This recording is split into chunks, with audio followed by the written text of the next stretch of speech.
member. It's really cool. All right, so our next session, did I say zombie? What? Pentest apocalypse. Yeah. Do I need to check it? Do I need to check it at all? Make sure it's on. So you can't walk around, you want to be on the house. Okay, perfect. I'll just use the mic. Awesome. It's really cool, but this one's going to give you a different spin on it, right? So, as it suggests, Pentest apocalypse. So let me tell you about our next speaker a little bit. His name is Beau Bullock. And Beau is a security analyst for Black Hills Information Security. Prior to joining Black Hills, Beau's primary role had been implementing security controls to protect information and network assets. At Black Hills, Beau performed a variety of security consulting services. He's also held information security positions in financial industry and the health industry. Beau has experience with all aspects of enterprise network security, including penetration testing, vulnerability assessment, data loss prevention, wireless security, firewall management, physical security, and employee security training. Very important stuff there.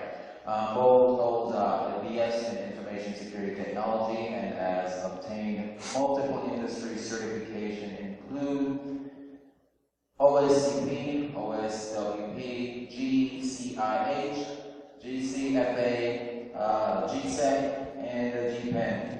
Beau's presentation today is entitled Pentest Apocalypse. No, that zombie apocalypse is way cooler.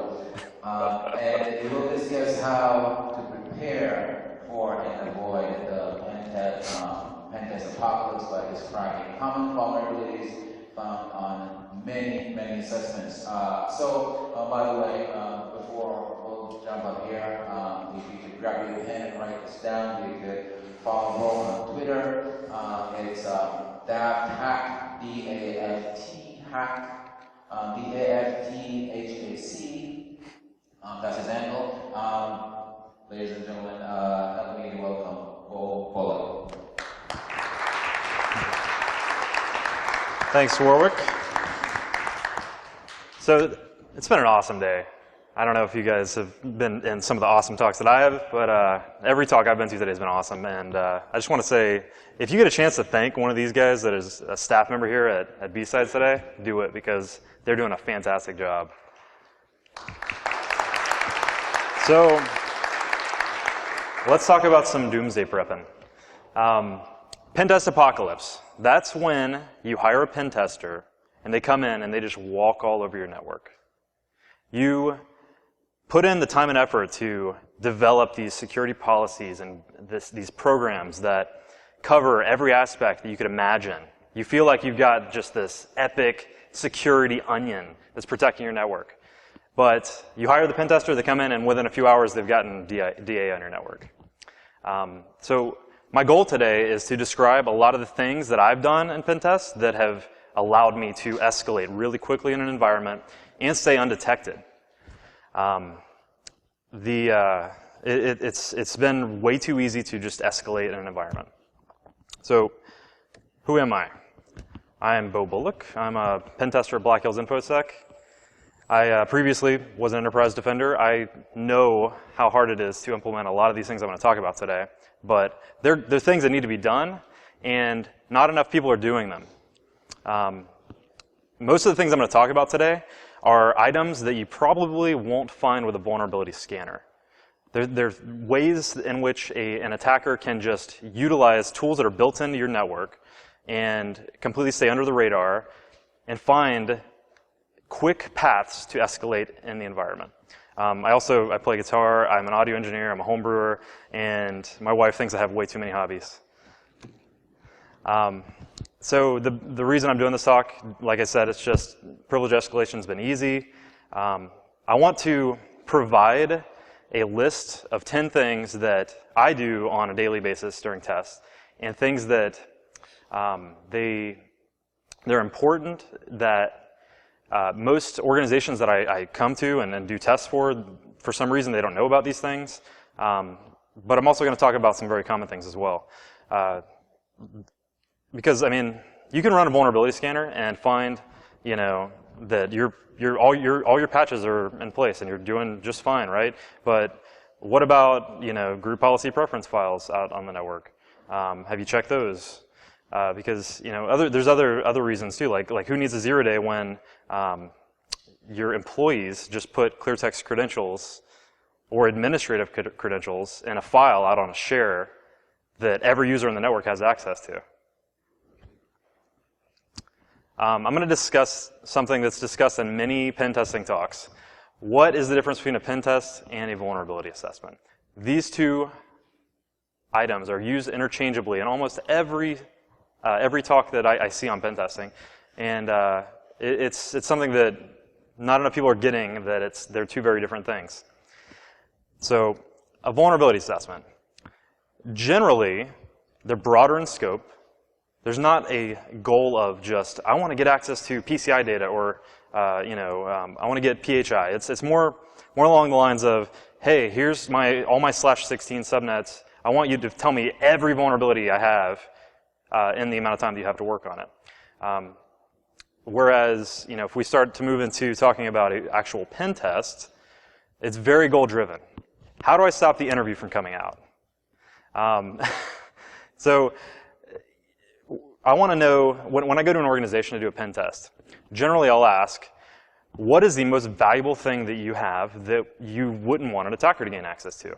And most of the time it's, I have PCI data, or I have, you know, PHI data, or, you know, my SCADA environment's really important because it would, you know, turn off all the power for my state. And then those are the items that we go for. It's not just vulnerability scan the environment and tell you that you have, you know, 200 missing patches. It's, let me find the quickest way to gain access to that data without causing a lot of alarms to go up, without throwing any red flags. And it's a really good test against your actual posture against an advanced attacker. Whereas, you know, if you have a vulnerability assessment and somebody just launches a vulnerability scanner in your network, that's not really that doesn't really indicate what a normal attacker would do. For the most part, attackers are very sneaky. They try to stay under the radar. And so a penetration test will really help you find out if you could potentially stop somebody like that. So let's talk about some of the common issues that I am seeing on tests. These are the 10 things that I'm going to talk about today. Some of them you've definitely seen before, at least I'd hope you have, like patching. If today's the first day you're hearing that you should patch your systems, and I'm sorry to be the one to tell you guys. But we're going to talk about a few other things too that I've done on multiple tests that organizations didn't know about, and they're very important things. So let's talk about patches first. Patches are important because if you do not patch your system, somebody is going to exploit them. And you know, generally, this is going to be like the last thing I'm going to look for on a test because it's very noisy to find these things. If you vulnerability scan a network, you're going to throw some red flags up.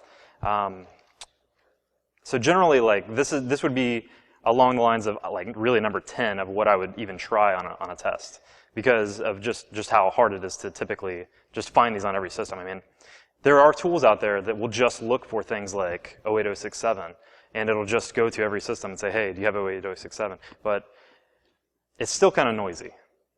But it's one of those things that if I'm going to talk about pen testing or security, I have to mention patching.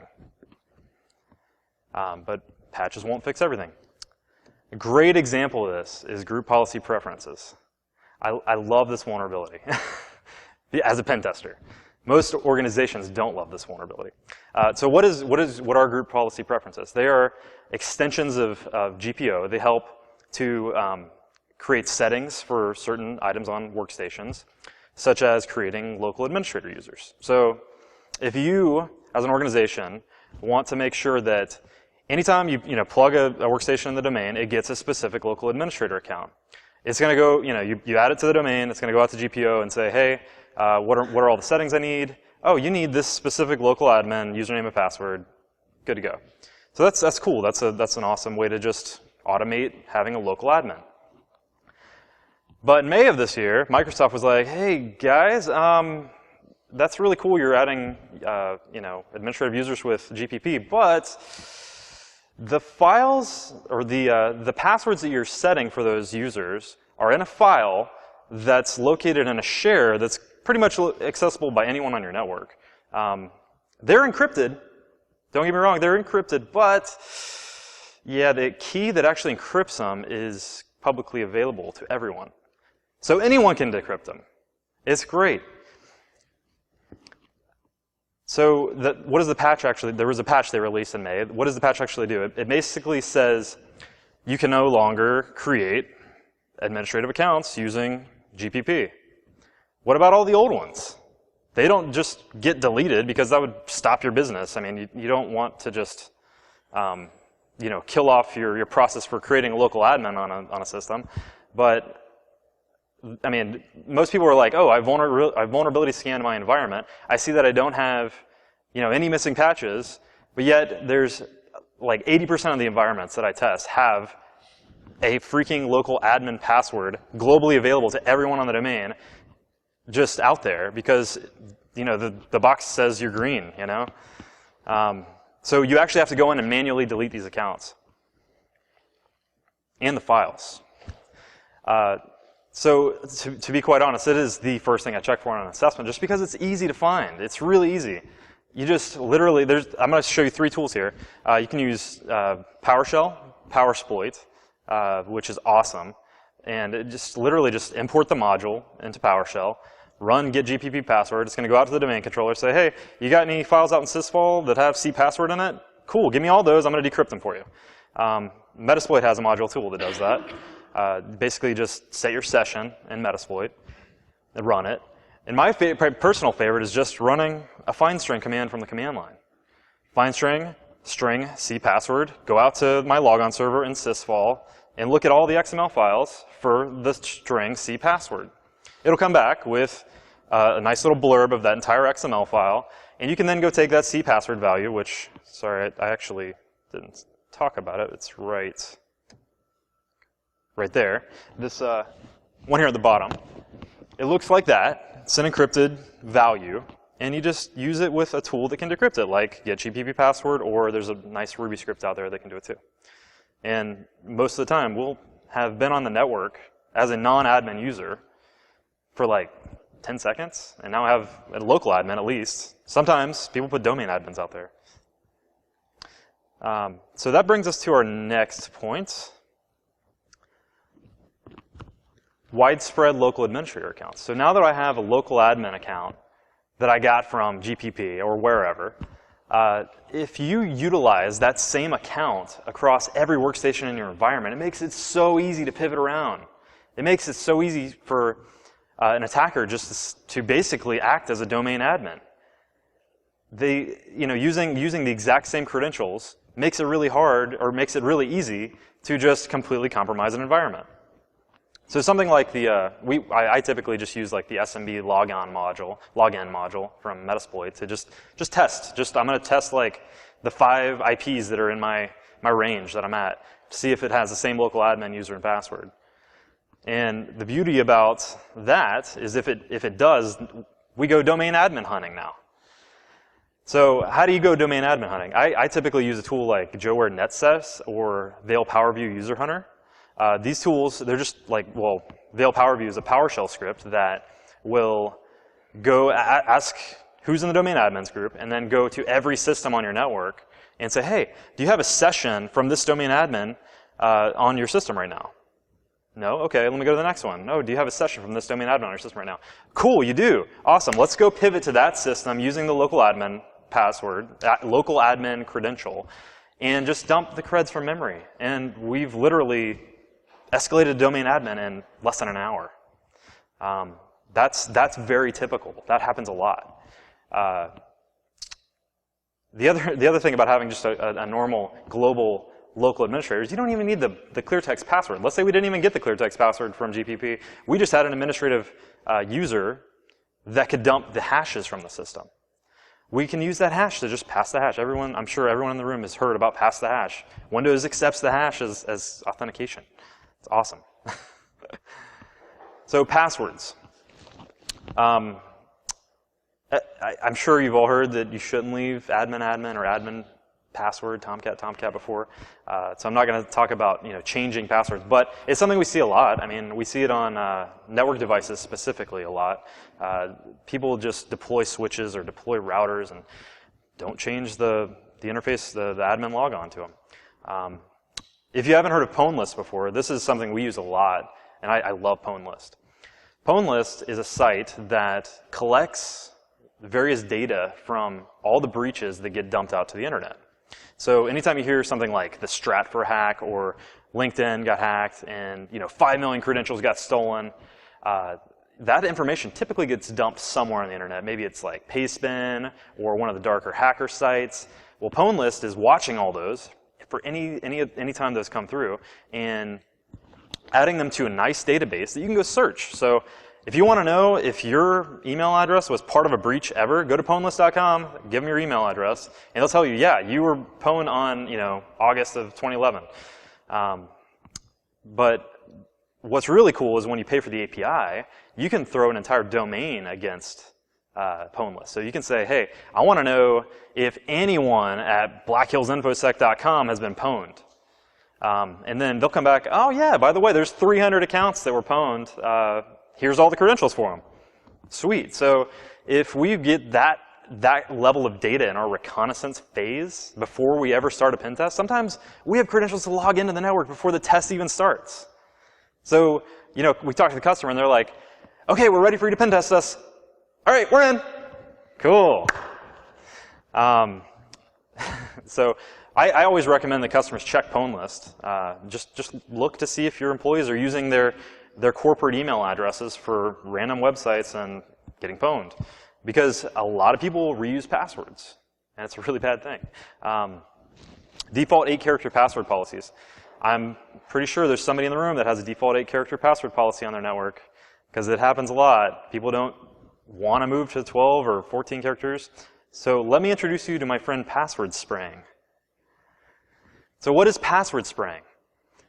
When you think about trying to brute force an account on a Windows workstation, you're going to get locked out pretty quickly because most organizations have something like 3 failed login attempts, 5 failed login attempts, and then you're locked out. So how do you actually go about brute forcing any specific user account?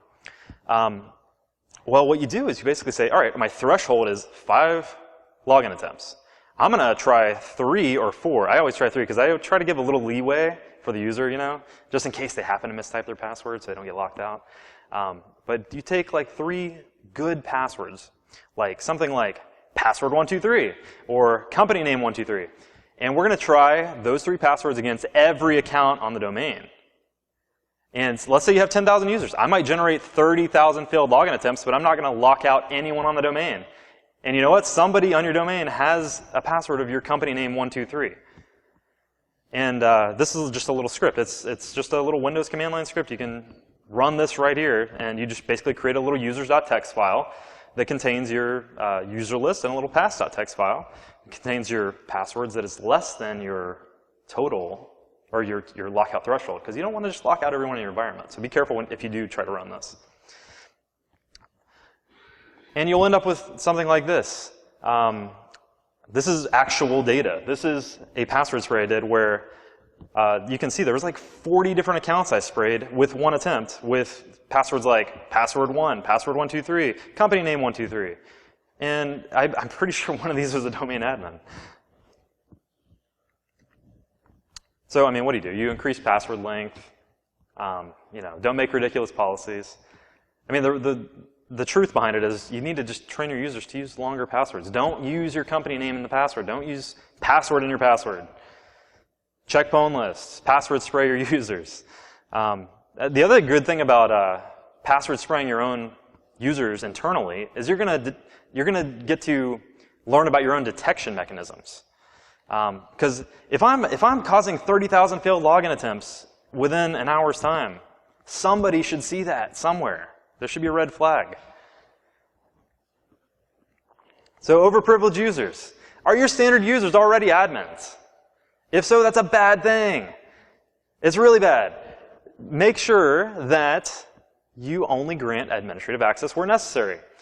You know, I've done a few tests where organizations are like, yeah, all our users are actually local admins already. Sorry, but that's the way it is. I'm like, really? Sweet. Let's go. Let's do the test. All right, done. No, it's not done that quick, but it's one of those things where I get excited, but it's bad for the customer. It's really bad. So, I mean, this is just a quick blurb about just if you have to give administrative access, make sure it's restricted to only those who need it. I mean, there's no reason your standard domain users need administrative access. You should have techs, IT teams that can help install whatever software they need. And this brings us to our next point. Overprivileged users on other systems. So not too many people look for this one. So what I mean by on other systems is, I'm not an admin on my system. I'm not an admin on my neighbor's system. But somewhere on my network, there's some group that I'm a member of, and that group happens to be an administrator of this one system. So really, there's not that many people looking for this specific thing. So just let me give you a scenario. Unprivileged user, just a normal guy from accounting or HR or whatever, decides he wants to install this awesome software on their system. They call it the help desk. Help desk is like, okay, cool, let's help. Let's do it. Let's try installing it. Run as admin, da-da-da-da, it's not installing, something's not working, got to install a driver, da-da-da-da. It's just not working. Let's just try to add domain users group to local administrators. That'll work. And for some reason, they leave it there. It didn't work, but they leave it there anyway. That means every domain user is now an administrator of that system, whoever's in that domain users group. So while, as a pen tester or an attacker, you give me access or I gain access to your network and I'm not an administrative user, if I can find that one system on your network where I'm an admin, you're going to have a bad day. So there's really easy ways to do that too. My favorite tool right now is Beau PowerView. I love PowerView. It's a PowerShell script that does a lot of things, but a couple of things that I'm going to talk about is it'll find local admin access on the network by running one command. My next favorite command is invoke ShareFinder. ShareFinder does what User Hunter does in that it will go out to every system on your network and say, hey, what open shares do I have access to? Oh, I have access to the C drive on this system. I have access to backups on this server. I have access to whatever. And create you a nice list that you can say, hey, I have access to all these awesome shares on a network. If I see admin dollar in that list, money. But the real power with ShareFinder comes into what I'm about to talk about next. When we talk about what information can you learn from just the users on the network. So previously we've talked about doing kind of like active testing. Like we've tried password spraying, we tried looking to GPP to try to grab clear text passwords. But what can we just learn from users in the environment? So using ShareFinder to generate that list, that awesome list of shares, now we can take that and use it with FileFinder. It's just another module built into Beau PowerView. FileFinder will take that list and go out to every one of those shares and look for files on the network that include specific terms that you want to look for. By default, it looks for things like pass, admin, logon, credentials, and any files that have that in their title. It'll create you this awesome CSV that has all these things. And you can just go through it, and you'll find things like passwordlist.doc. And like this specific file I'm showing here, it's like, here's my network logon, here's my LinkedIn account, here's my HR logon. And it's just amazing that users just put this stuff out on shares that you have access to. The other powerful thing you can do with FileFinder is give it terms. So look for specific things that you're interested in. Look for SCADA, look for HR data, look for PCI info, credit card numbers, that kind of thing. But it's just amazing what users just put out there for you, for an attacker to just go get. And I mean, this is, in my opinion, a pretty easy way to just find this, is just run this script. It's literally just a PowerShell script. Go run it and see what comes up on your network before your next pen test. Information disclosure on intranet sites. So I'm talking about things like SharePoint. If you have like a global, or you have a centralized location where most of your users are storing a lot of sensitive data, which, I mean, it's not supposed to be sensitive. It's supposed to be used for, helpful things like how-to documents and collaborating, and maybe you might put emails and help desk tickets out there. But all that information is really important for an attacker, too. We just use the built-in search functionality in SharePoint. Just go to the little search box and type in SCADA how-to.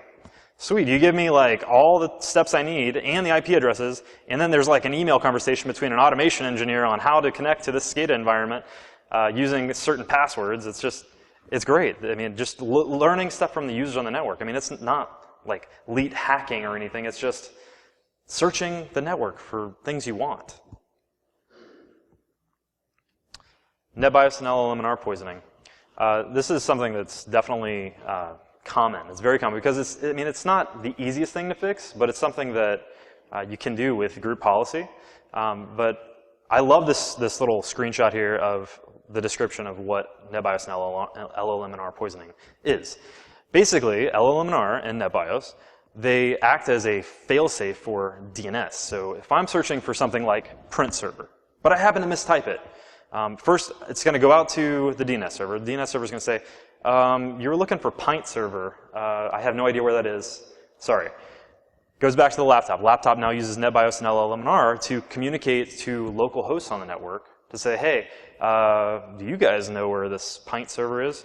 And if you're an attacker, you can sit on that LAN and listen for those types of requests. And you can answer them. You can say, hey, I'm Pint server. I'm right here. Come connect to me. And when somebody connects to you, you can obtain their NTLM hash. It's awesome. All I have to do is be plugged into the network and just listen for people who are mistyping things, and I can gain password hashes. But it's something you can turn off with checkboxes. There's literally a checkbox in GPO to turn off LLM&R.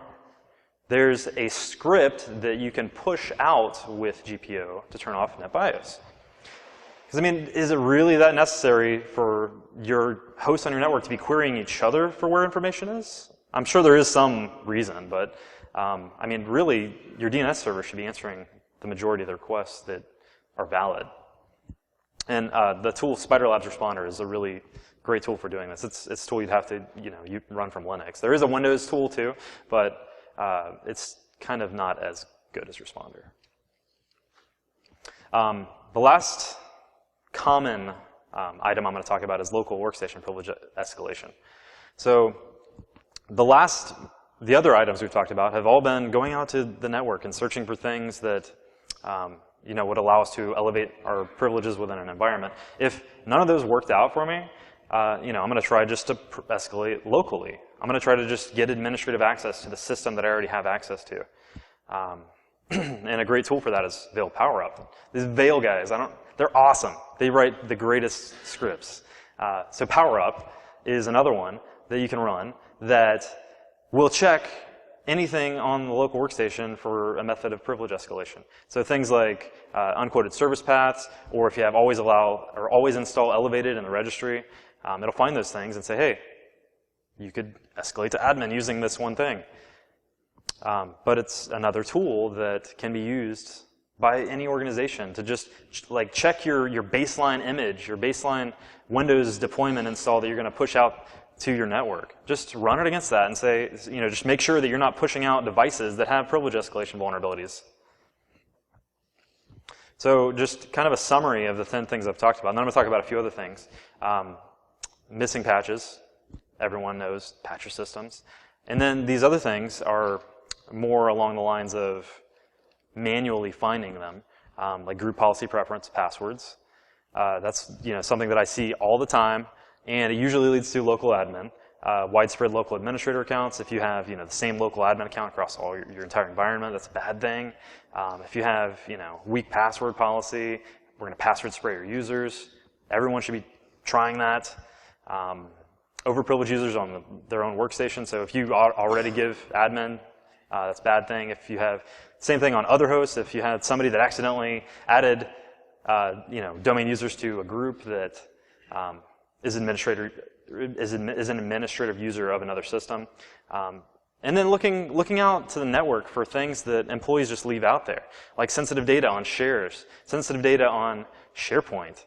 I mean, if I'm an attacker, yeah, I could spend all day trying to find, a 0 day to get into whatever database and just try to steal information there. But if I can just go search your network, if I can find the share where your employees are dumping all your PCI data, all your PHI data, that's what I'm going to do. It's the easy way to gain access to that stuff. And then, NetBIOS LLMR poisoning, pretty easy to turn off.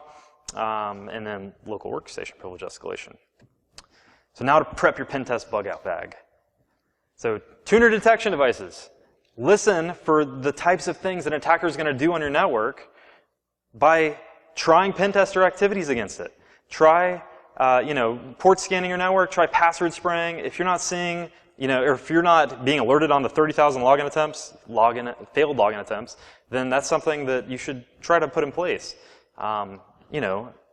Interpreter shells. Just check to see if you can detect somebody that's connecting out of your network with just a standard interpreter shell.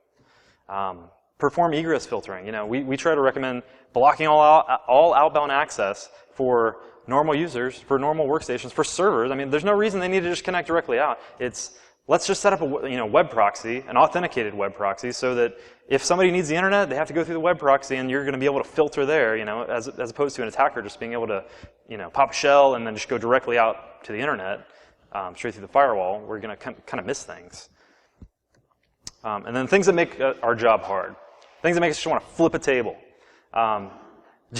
Generally, application whitelisting is one of those things, but not always the case.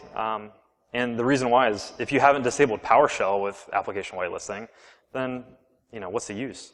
I've actually implemented application whitelisting in one of the companies I worked for, and it's something that, if it's managed correctly, can block so many things, and it can help an organization so much. But it's really tough to implement. It's one of those things that takes manpower, takes hours to say, oh, I want these DLLs to run, I want this XE to be able to run, but if you are missing PowerShell, that's a bad day. And I say disabling PowerShell. People are like, well, how the hell am I going to do anything on my network without PowerShell? Like, I manage my network with PowerShell.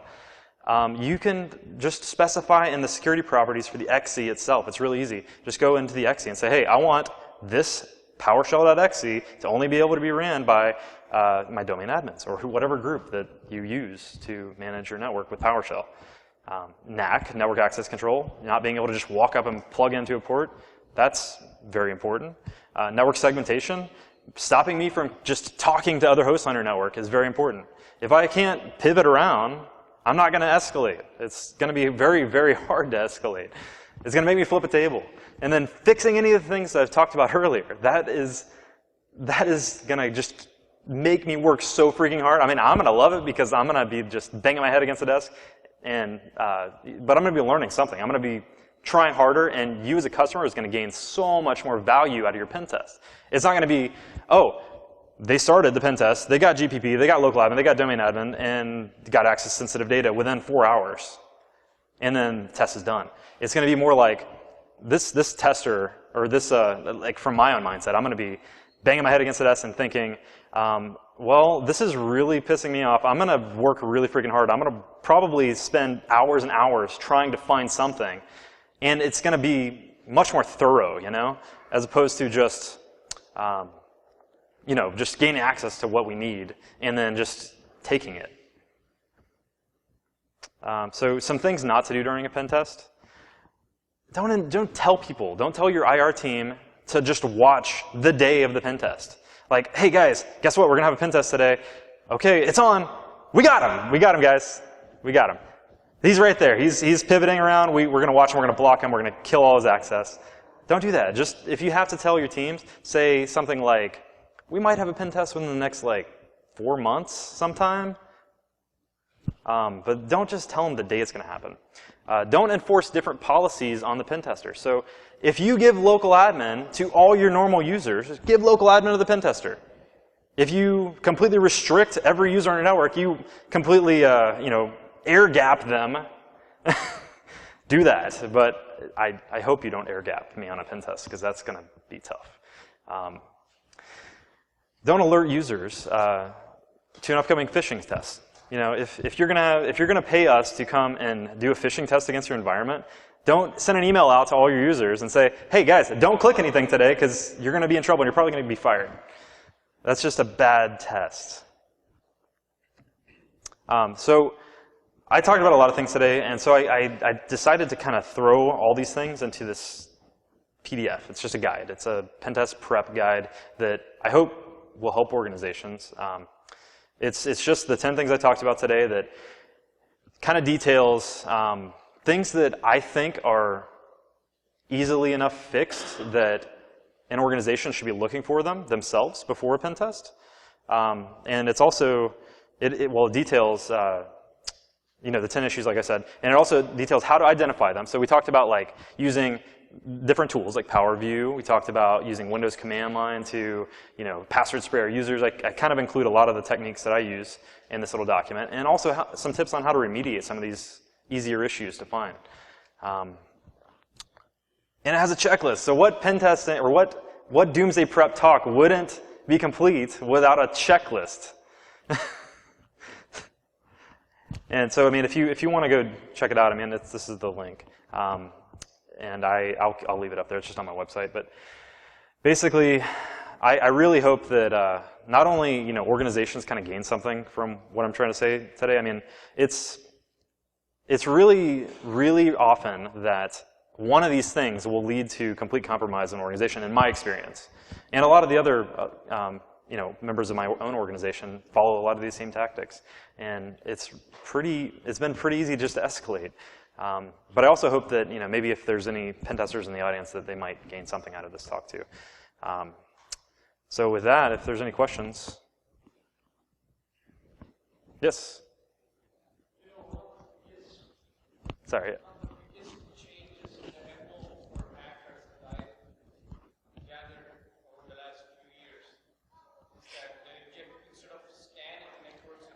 Mm-hmm.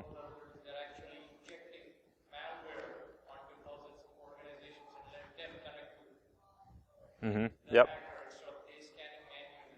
So I expected to see among your top 10 common issues the lack of malware protection or poor user habits that either they download their bad attachments, email, or bad websites. I didn't see that in the list of common issues. Have you included it in it? Yeah, no, that's what he's basically saying is like one of the top things, one of the top ways that an organization is compromised is through downloading malware from other sites, downloading malware from the internet. And why wasn't that one of the things? Realistically, it's not like a pen testing thing unless we're doing a command and control test to go download malware. We do that. We do command and control testing where we'll try to just email or download with a web client every different type of payload we could even imagine. Like, we'll try just doing like basic interpreter payloads. We'll try, injecting interpreter into memory with PowerShell. Try downloading, just common things like DNSCat. We do a lot of those tests, but I think I probably should have prefaced this entire talk with, this is really more of like a network-based pen test approach to some of the vulnerabilities I see. I didn't cover physical. I didn't cover wireless. I didn't cover just, getting malware from the internet, but absolutely, that's one of the most prevalent things is phishing attacks and downloading malware from the internet. Yes? Let's say you, as a pen tester, you hit the one company that is locked down by Cordox, and you completely fail Yep. at compromising the system. How do you present that to them? Great question. So the question was, if you just get in an organization, or if you're testing an organization and you just can't do anything, if you're just having the toughest time, they're just locked down, how do you present that type of information to the customer? Well, we try all these things. We document, we screenshot every single thing we're doing. That way, when we present it to an organization, they have a report that says, oh, these guys actually tried to look in group policy preference files for passwords. They tried to password spray. They tried every technique they could. They spent hours and hours trying to just compromise the environment. And we give them kudos, We say, guys, you totally destroyed us on this one. It's awesome. Great job, So does that answer it? Yeah. Cool.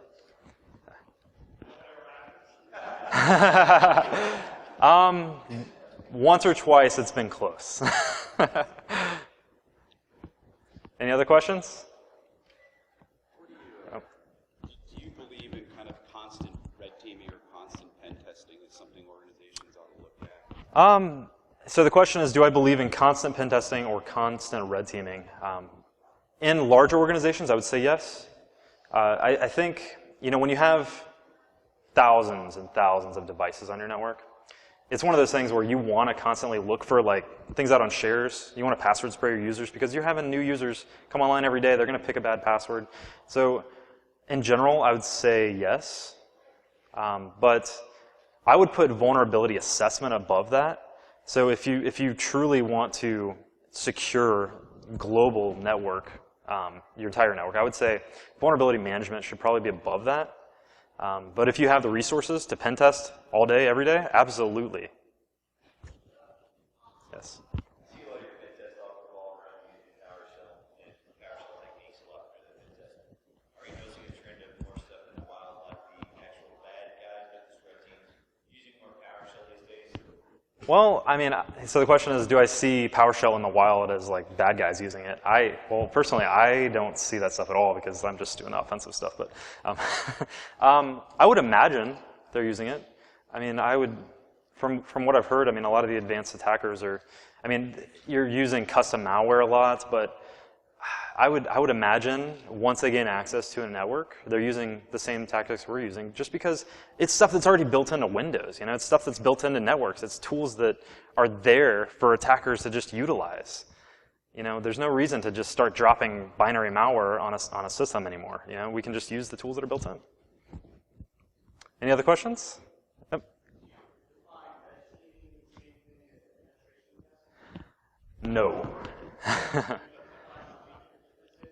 Yeah, so red teaming, I think more along the lines of somebody who is going to try and do some of the darkest stuff you could possibly imagine to gain access to what they want. So if it takes, let's talk about physical. Physical is a great description of the difference between red teaming and pen testing. So pen testing, I imagine, walking up and being Adrian Crenshaw and lockpicking and not necessarily just taking a crowbar to a window, Because, I guess if you really wanted to break into a secure facility, what's the easiest way to get in is probably break a window or, get in through the roof. Well, yeah, So yeah, that's what I would kind of describe the difference between the two. Yeah, typically red teams emulate a specific adversary, Mm-hmm. right? Whereas you may not be doing that in your Right, testing. right. So that's the way I've known it. Gotcha. Okay. So you may be pen testing, but you could also be red teaming as an insider at certain levels of proficiency. Yep. So you say, hey, let's just take a basic admin. What could they do Exactly. as an insider on my Exactly. Yeah. on my It's more network role-based. versus Yeah. a more sophisticated person? Absolutely. What they do. Yep. So you're picking a specific level of adversary. Mm-hmm. Any other questions? One more. What's that? So the question is, where are we based out of? My boss lives in the mines of South Dakota. He's been trying to get me to move up there, but the majority of us are just kind of spread out everywhere. We're all over the place. That's technically where we're based out of, though, South Dakota. Yeah, I'm from Lakeland. So, I guess that's. Any more questions or? What's that? Oh, the link. Well, if that's it, then that's all my talk.